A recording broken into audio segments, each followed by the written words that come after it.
Welcome, friends. My name is Isabel Carrera Zamanillo, and I have the honor to be sharing microphone today with amazing Miss Ruby Love. Hello, I'm Ruby Love, and I have the honor of sharing the mic with my dear friend Isabel. You can see I have friends in the room. They are people that I work with on an almost everyday basis. And so I want you all to know that the things that we share, both Isabel and I, are the truth. Because we have our truth tellers here in the room with us. You have chosen to come to Shifting Power, Reimagining Philanthropy through Community Self-Determination. As they say on the plane, if this is not the ticket that you bought, now's the time to leave the plane. Okay?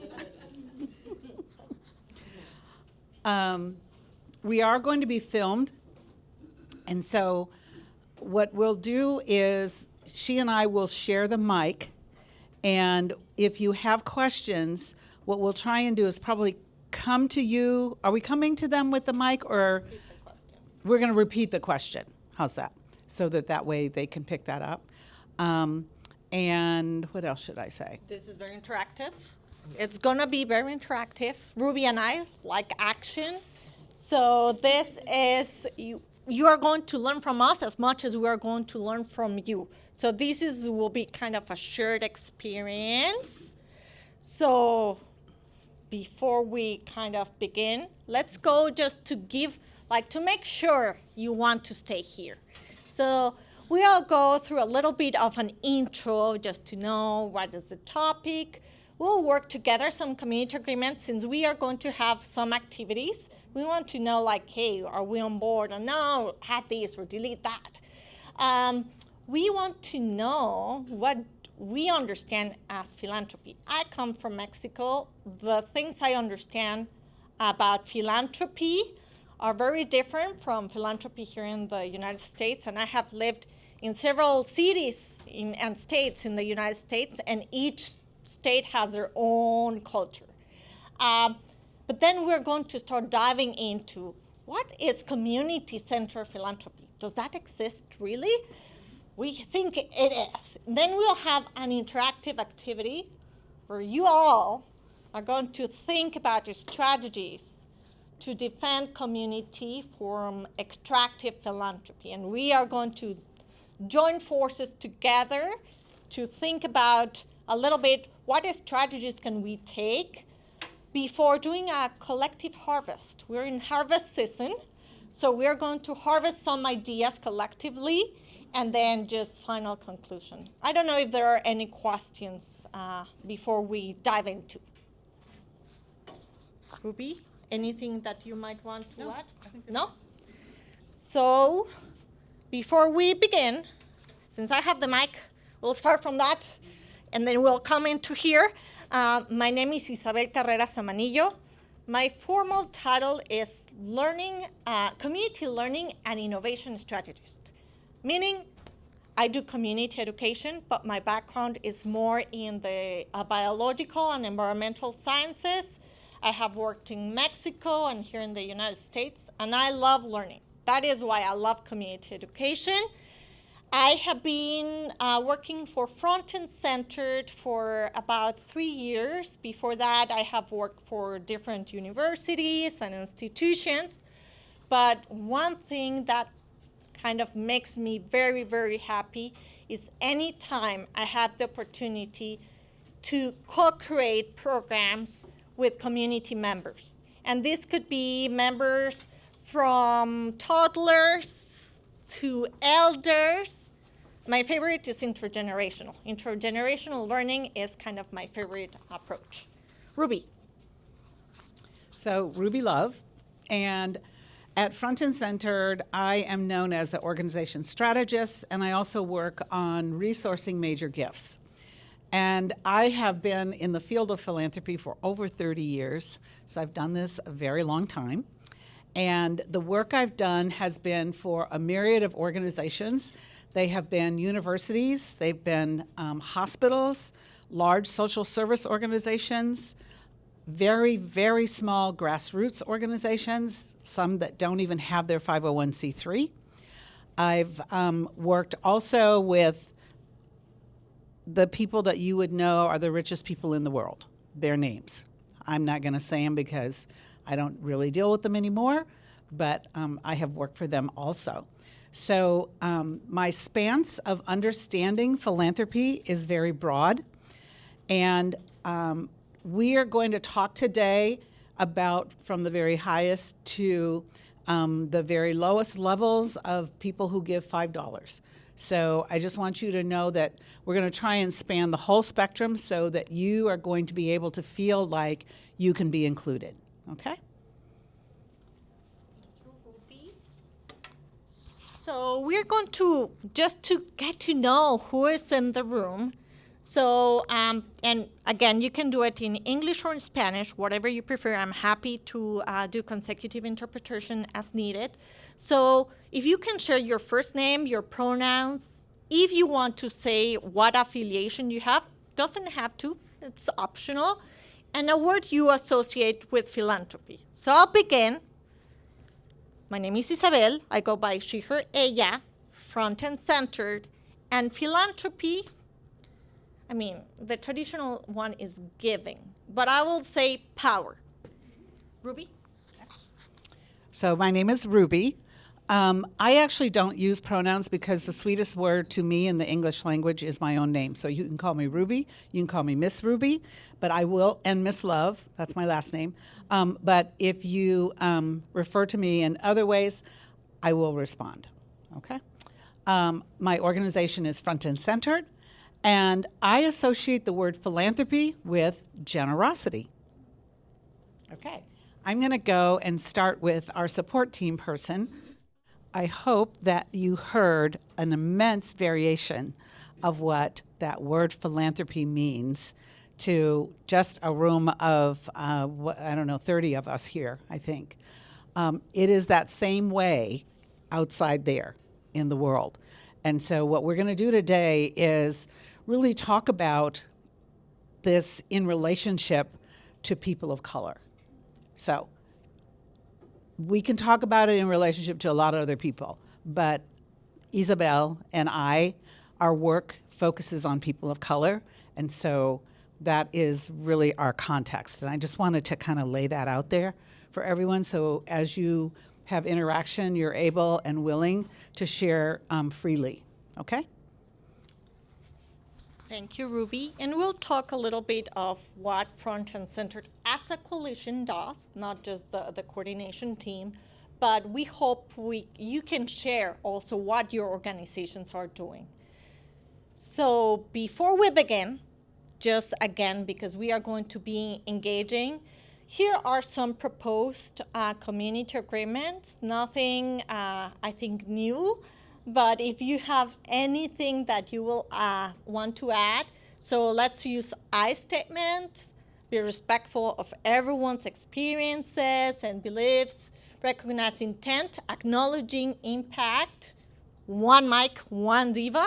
So today. And I'll add due to that, but we're both divas, so. Thank you.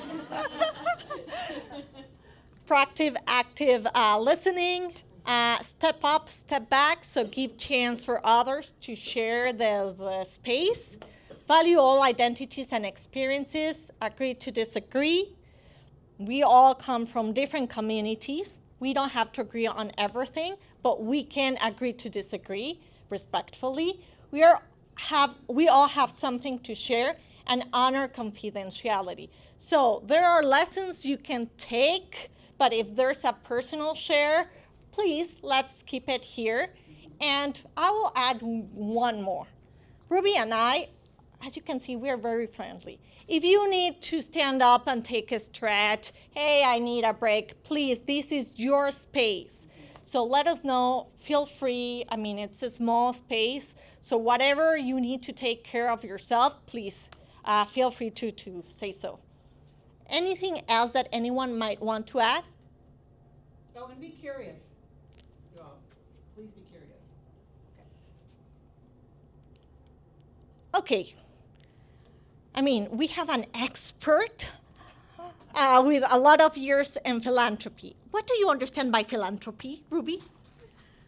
So we always like to go to the dictionary so that we can learn the meaning of a word and its origin.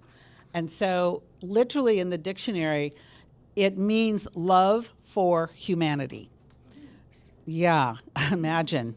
It doesn't act like that, but that is what philanthropy means. It is a form of altruism or giving or support, okay? And it can be from a lot of sources. So it can be from individuals, it can be from groups of people, businesses, from nonprofits. And notice I'm saying giving. So in other words, the act of giving. So I give it to you. The part that is not spoken is that there's no expectation of anything in return. There's no expectation of anything in return. So foundations that give their time, their money, other resources to support causes. But the part that I think is most important for us to understand, because love is one way. Now, it can be received, but it's also giving, right? It is giving. And you can receive love, but we as human beings, and by the way, we're the only things that walk on this earth that actually can give love. And we are the only ones that have this same love for humanity. So people say, oh, but I know my cat loves me. Actually, you think your cat loves you, but you don't know. Okay? And you know your dog loves you. I knew I was going to I knew I was going to run into a problem. But is everybody with me, or is anybody not? Okay. So that is where the word philanthropy comes from. Phila is love, okay, of humankind. You want to add to that? Not just money. No. I know that Yeah, notice there's no money in it. Yes. Notice no money. Okay? So think about the ways you give to your community. You are practicing philanthropy. Well, you might not be recognized as a philanthropist, right? But that is a problem that it has become an industrial complex. Right. I think you mentioned industrial complex. Yeah. Mm-hmm. Shouldn't be the case, because we all give love to our family or our friends. We give time. We share resources. I cook something and I'll give it to my community center. So we all practicing philanthropy, and part of this session is forgetting a little bit or reinterpreting that word of philanthropy, because it's not owned by people with money and power. It's owned by all of us, and we have to recuperate the value of philanthropy. What we wanted to do was share the data first. A lot of what you all represent some organization, whether it's for-profit or nonprofit, you all rely on data. And this is the data from last year on philanthropy. If you can't see it, use your phone on this QR code, and this exact chart is going to come up on your phone. And the report is Giving USA Foundation. If you want to look for it, you can also ask. It's Giving. The site, if you Google Giving USA Foundation 2024, you'll get an entire report, and this is a snapshot of that report. So I want to spend a little bit of time with this, because it's very, very important for you to understand who gives what and where it goes. Who gives what and where it goes. And this is about money, okay? This one is about dollars. So the most dollars that are given in the United States go to religious organizations, religion. So that means the church, the synagogue, the mosque, the temple, organizations that have a religious affiliation. So in that group, just as an example, is going to be Catholic Community Services, okay? Or Lutheran Church of America Social Services. That is the largest group that receive money from philanthropy. That's why they have what? A 501c3 status. Okay? What would you, pardon me? The percentage will be like, Oh, I'm sorry, I yeah. think it's 19%. Yeah. Oh, no, 23%. No, it's 23%. of the total. Yeah. Of the total amount of money. And the total amount of money that's given is $146.54 billion. yeah. Because $592.50 billion are what is given every year, and in particular last year. Okay? Human Services is next, and they receive 14%. Those organizations receive 14%. Next is education, right where you're sitting. So Highline Community College is in there. University of Washington is in there. Gonzaga is in there. Holy Names is in there. Okay? Everybody get it? The next one is foundations. So this is the one that I like to bring up because people go, wait a minute, what, foundations are getting money? They are giving money. They are, so the Gates Foundation, because everybody knows that one, they're here. They're in this number of 11% of the $592 billion. Why? Because Bill and Melinda take the money in their pocket money, and they put it into the Gates Foundation. And that tabulates to the 11%, okay? So they're given to themselves. So you have individuals, that's why Okay. you have I just, yeah, and then they give it to you. But I just want you to know where it is. So let's go down, let's come down a little further, okay? Let's come down here to the environment and animals. So Isabel and I work with an organization called Front and Centered. It's all about the environment. Martha does. Faduma does. Casa Latina does. There's others of you here in the room. Out of all that money, only 3% of it comes to things like clean water, air you can breathe, that kind of thing. And that's with the push that we've had in the last few years, okay? Lowest on the totem pole are individuals who ask for money directly. And this does, in fact, you guys, include, what do you call it? Say? Yeah, thank you. This is a GoFundMe money, okay? So everybody get the picture?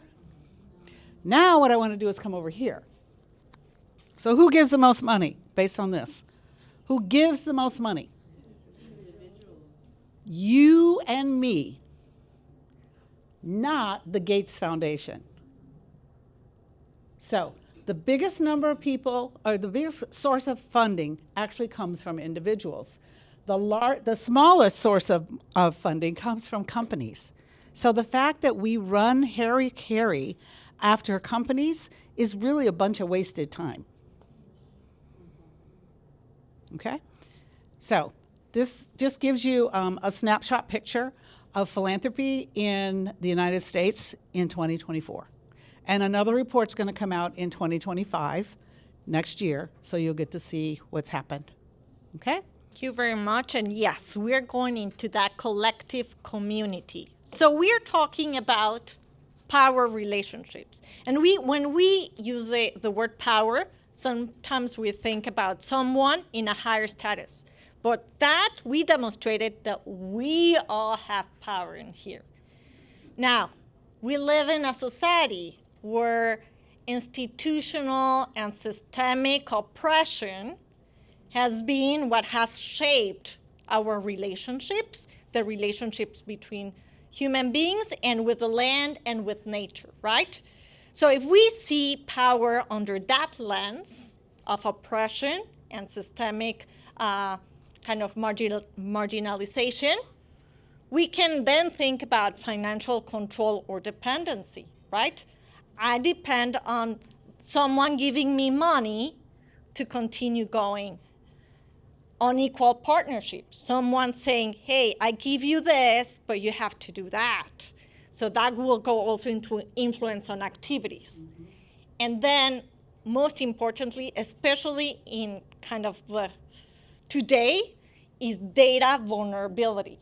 They collect our data. Mm-hmm. And that data is power, right? Yeah. And we're giving our power sometimes without thinking. Do you want to add anything to that? This is what we're trying to turn around. This last one is data vulnerability. So organizations learning to charge for your data. It is an earned income opportunity. Your data is money to the source that gave you money in the first place. And so what value is it to them? That should be the value to you, that you are able to charge for that data. Anybody charging in this room for your data? Yeah, see, that's we're letting that money go right on out the door. Can you be more specific? Yes, yes.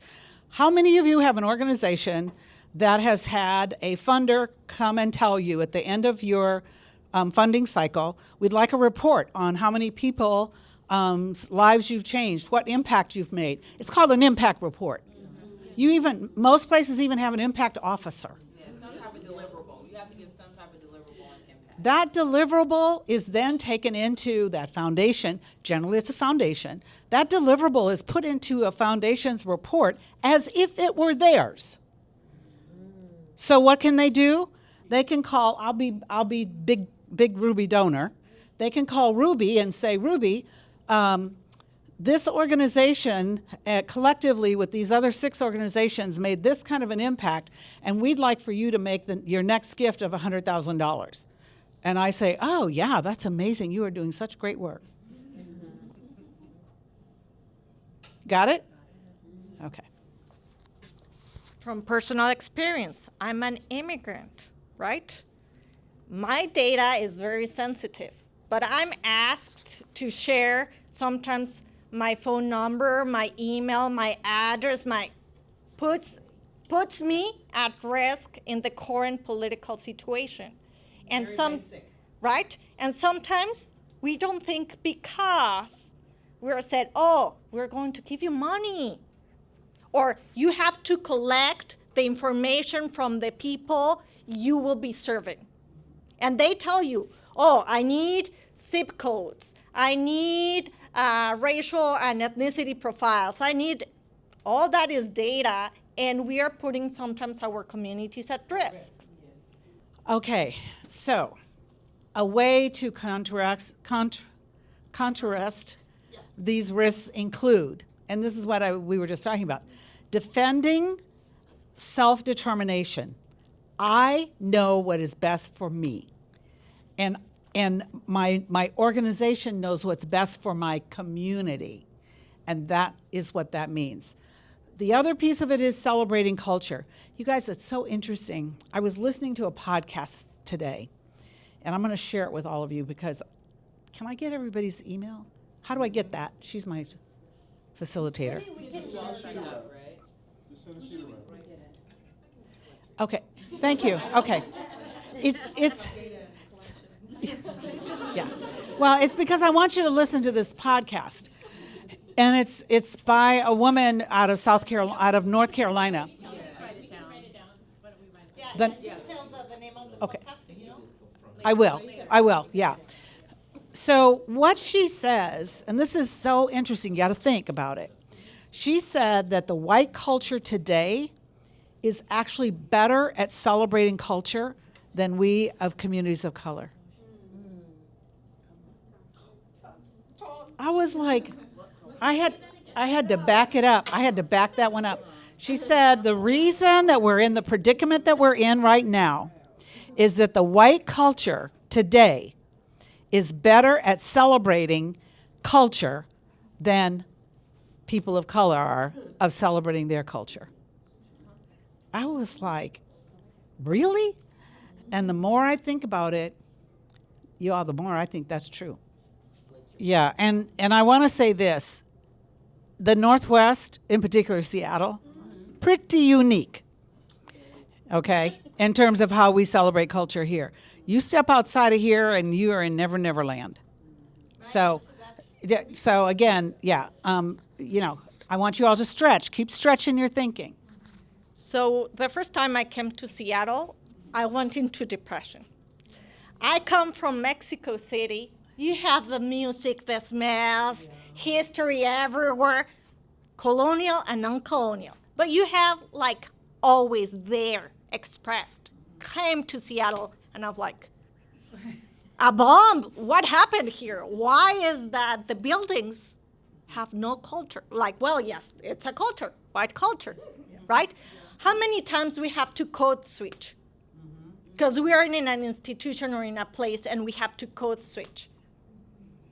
We're not celebrating our culture. The other thing is, in this liberation, sometimes we are like, oh, well, I'm Mexican. I work for the Mexican community. Our liberation is collective. Yes, we have struggles. There are different struggles. They are common struggles. But the liberation of our people is collective. And what many philanthropists are doing is like, hey, here are the crumbs, and we are all fighting against each other, right?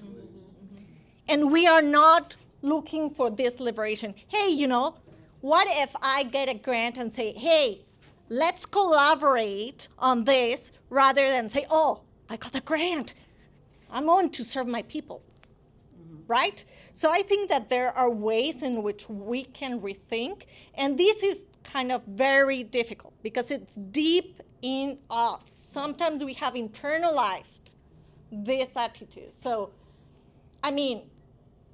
ideally we can do this. It's easy? No. But we have to practice it every day. Yeah.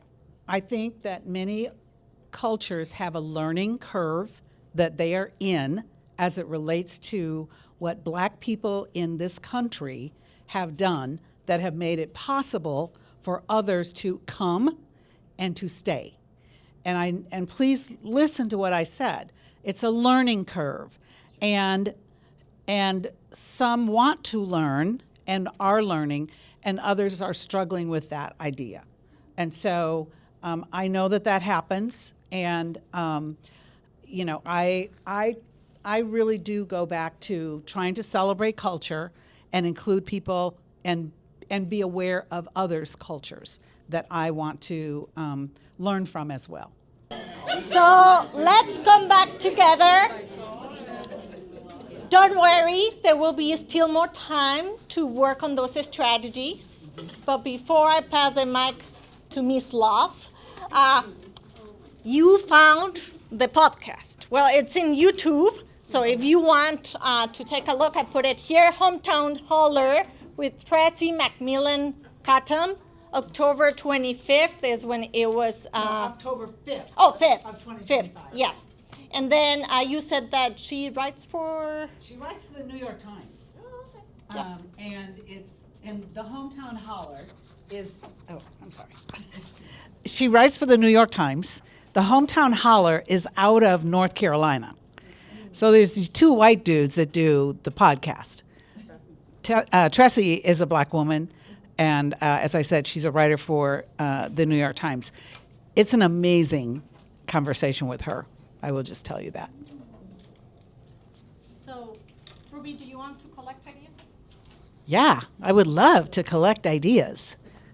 Well, in our group, we didn't just have ideas, we had examples. Okay, that's what I need. Collective power. All right. Yes. All right. I'm going to give you the mic so we can hear. No, not my example.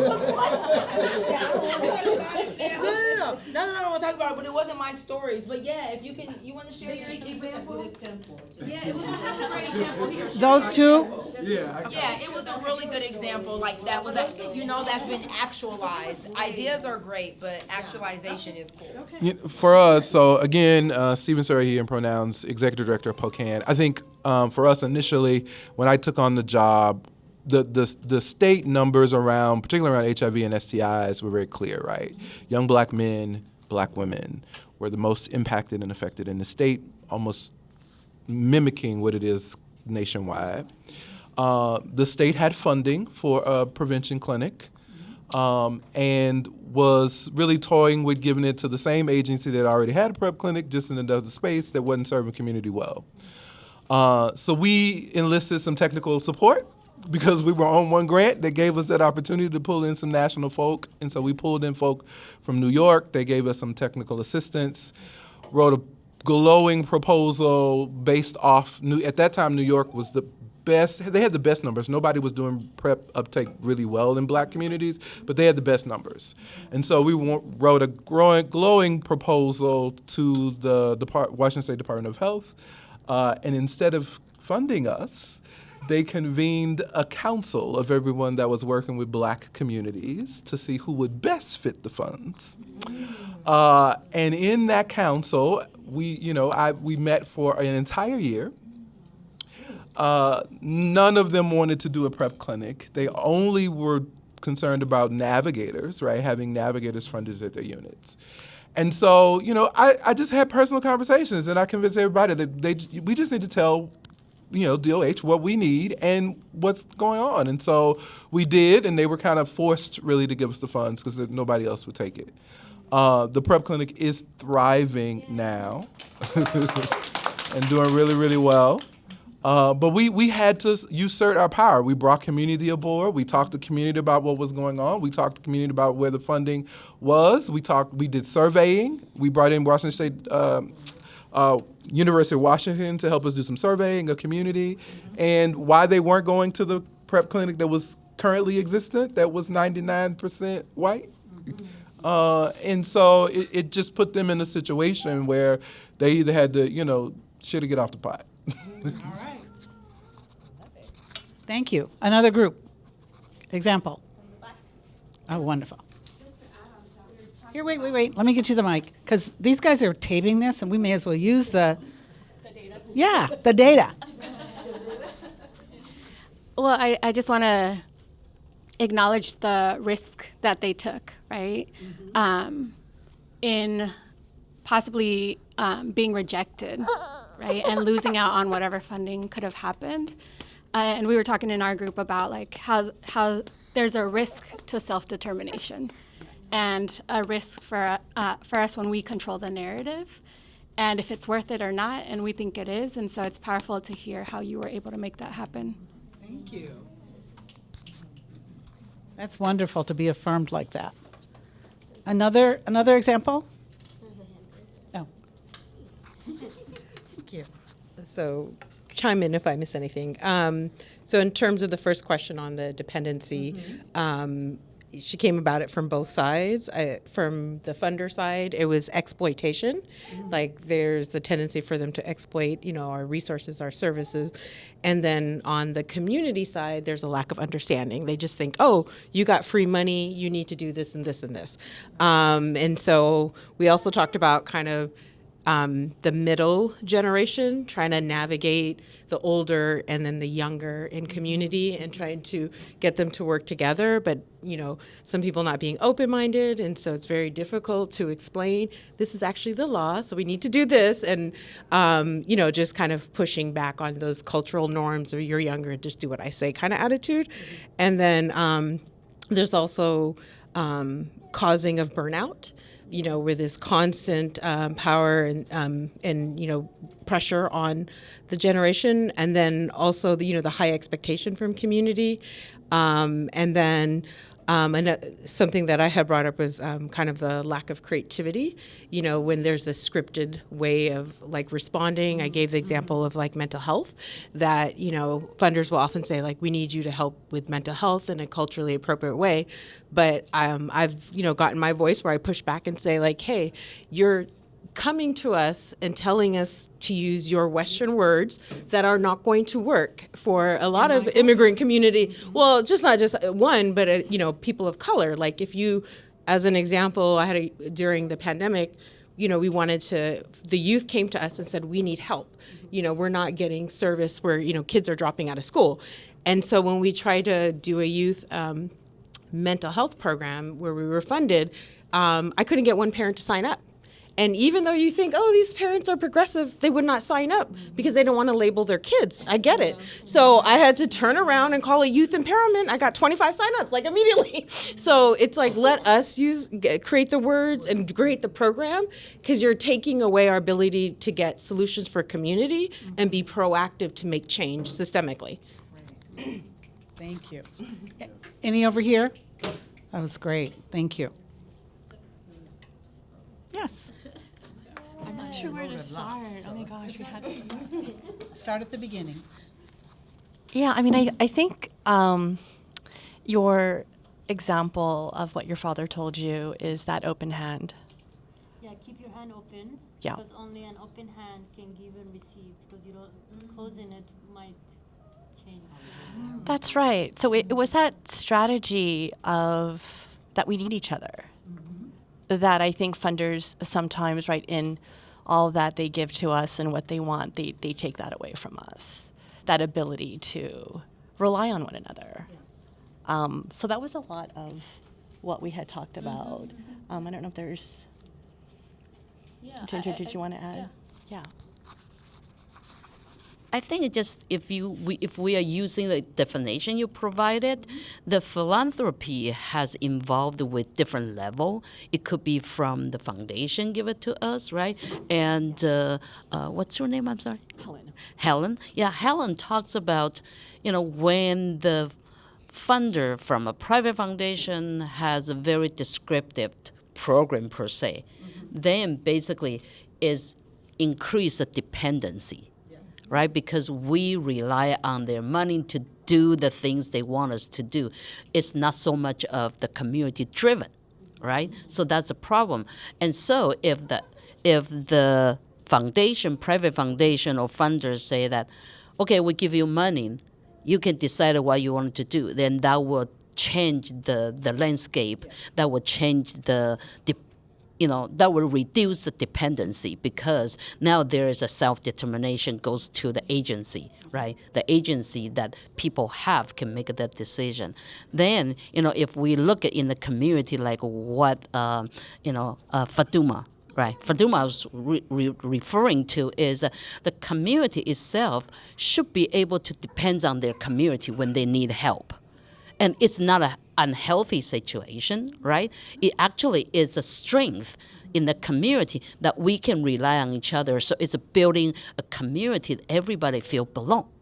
It's not exactly the sense of belonging. It's not just only like an inclusion. We include you when we want to, right? It's a different situation. It's everybody can feel belong to this group of people. Yeah, and so that's a different ways of looking at dependency to the community, and each one of us is a philanthropist, right, in that community. That's a different situation.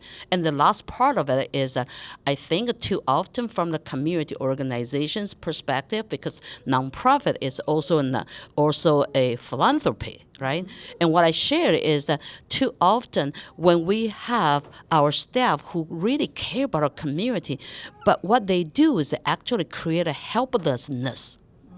Comes in like, I'm here to help you. And that create a dependency, create a helplessness from the community, the people who we serve. They think that we are the savior.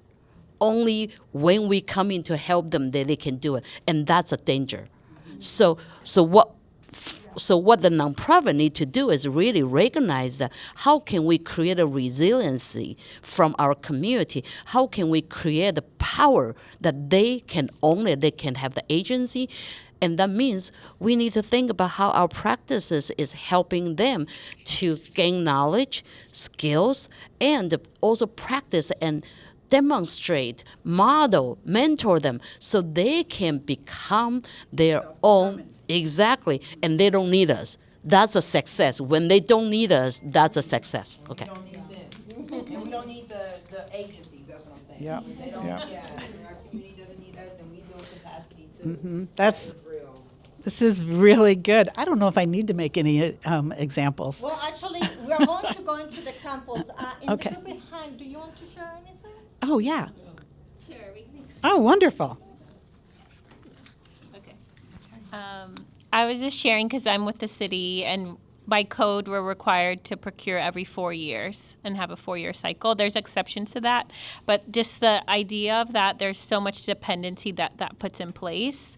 And a lot of the funding that we procure is for staff time, right? And infrastructure in addition to services. And so agencies are having to possibly rebuild or shift every 4 years based on that cycle. So that was one. But Bana was sharing a lot about for culture, and I think the county's doing this, and other, I think the city's doing this too, of focusing on capacity building instead. And right now, so my department, we did a one-time like big capacity building grant a few years ago, and it was huge and it was amazing, and it was actually like money that was meaningful for agencies, but it was one-time funding. So what does it look like to build something like that back? But at a smaller scale, Bana was sharing about like they have a funding process for consultants so that they can offer free time to agencies around like just setting up infrastructure, fiscal, or whatever they might need, and it's working and it's really well. But we were talking about, I think it was from the speaker this morning, the keynote speaker, of like they expected utopia within 4 years and they didn't get it. So yeah, so. Thank you very much. That's good. Yes, they do expect a lot in a very short period of time. So I'll pass the microphone back to you, Ruby. But I'm doing.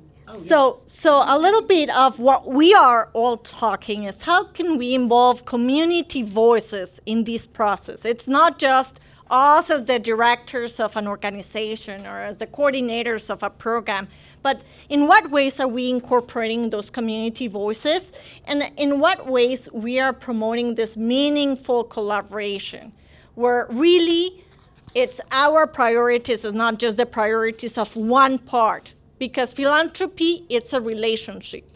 And meaningful collaboration is where both parts feel like, okay, you're considering, you're listening to me. So and I included in the resources one excellent, let me check the name. It's called From Facilitating Power, the Spectrum of Community Engagement to Ownership. It's a great guide. I put the link also to Spanish. But the idea is, and this is very typical even from agencies, and it's the easy way.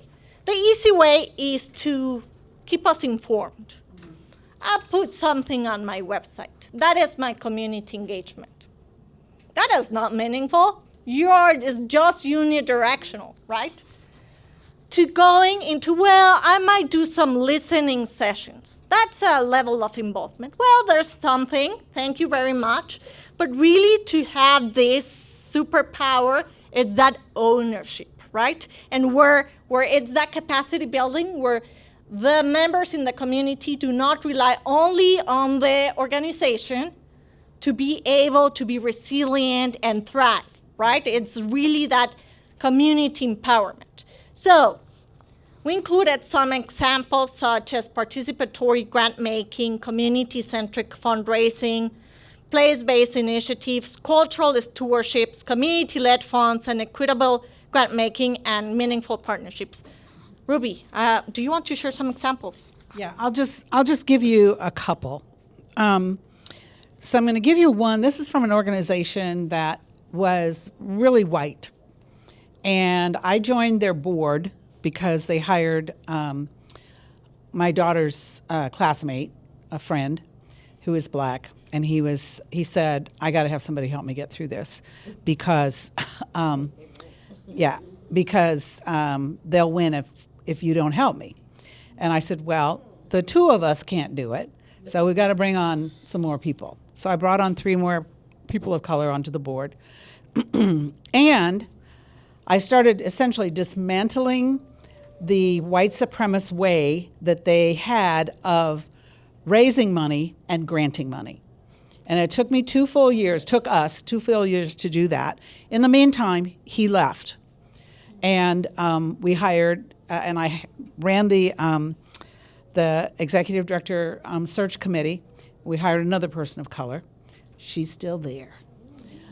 But what I want you to know is their grant making was done in a way that it was, it made you feel inferior when you received money from them. Okay?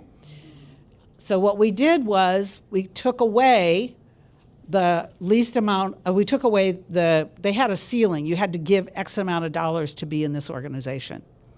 Everybody had to give X amount of dollars in order to be in the organization. We got rid of that. You give what you feel is your commitment to community. Okay? So then the next big issue we had was, as a grant maker, this is a grant maker organization, the next big issue they had was, well, we can't have these people deciding who gets the money. And I was like, well, why not? And I said, we need to have, where is it? No, this one. Community-centric fundraising. And they were like, well, what does that mean? I said, it means that after the board decides how much money you're going to grant, you call the community in, and they form a grant-making committee, and they decide where the money goes. Now, we actually had people who were a part of this organization who said, well, I can't trust them where they would send my money. I said, guess what? Philanthropy is not based on trust. And see, I don't believe in trust-based philanthropy either. Because that means that you maybe don't trust that I can make a good decision about where dollars should go in my community. You actually gave the best example of it. You had a conversation over a year with community on where the dollars should go after a kick-ass proposal, right? So community-centric fundraising is actually allowing the community to make the decision where the money will go, okay? An example of participatory grant making is what we do actually at Front and Centered. We have a group of people who are a part of the coalition who choose to be on the power building committee, and they make decisions on where the grants will go to the membership of the coalition. That's participatory grant making, okay? So the community is involved, but they do it through a committee of the group. So these are just some examples. Cultural stewardship is most often found in giving circles. Are you all familiar with giving circles? Tandas in Mexico. Yeah, I was just going to say, Mexico is the giving circle of the world. Okay?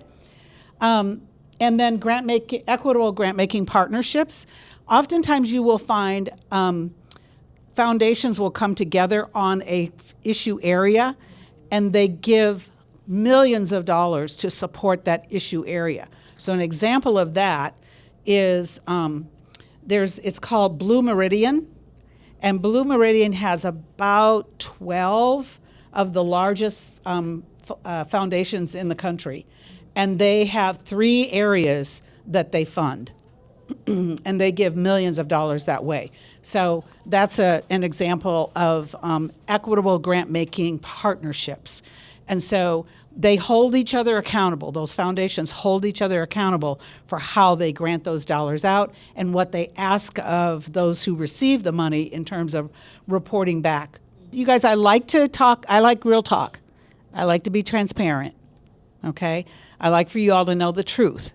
And I like for you to know what's on the other side of people who have disposable income and they're not giving from their income. We give from our income. The majority of us give from our income. In other words, I get a check and then I give somebody else a check. Okay? There's this whole cadre of people who give from their assets. So they have more than they could ever spend, okay, themselves. And so they give from those assets. And it's very measured, okay? But, you know, there are people who give millions and millions of dollars, and then they are like, oh no, I might become poor, but they're valued at $100 million. And it's like, it's okay. You'll be okay. You have to help them understand that.